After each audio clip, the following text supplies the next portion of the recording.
fit ហើយនឹង should វាមានឋានៈពាក្យជាកិរិយាសព្ទដូចគ្នាប៉ុន្តែអត្ថន័យរបស់វានោះគឺមិនដូចគ្នាទេដោយពាក្យ fit មានន័យថាសំទំហំមានន័យថាល្មមខ្លួនយើងល្មមទំហំពាក់មកត្រូវមានន័យថារឹបរៀង fit មានន័យថា to be the right size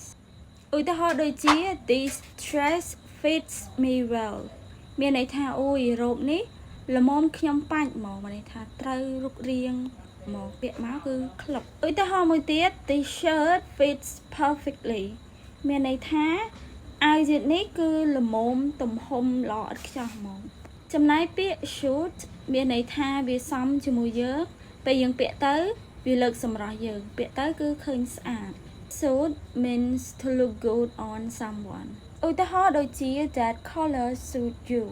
មានន័យថាអូយពឿននេះអ្នកឯងពាក់ទៅសមម៉េះមានន័យថាពាក់ទៅវាស្អាតណាហើយមួយទៀតពាក្យ should យើងក៏អាចប្រើជាមួយអាជីពការងារបានដែរឧទាហរណ៍ដូចជា this job suit her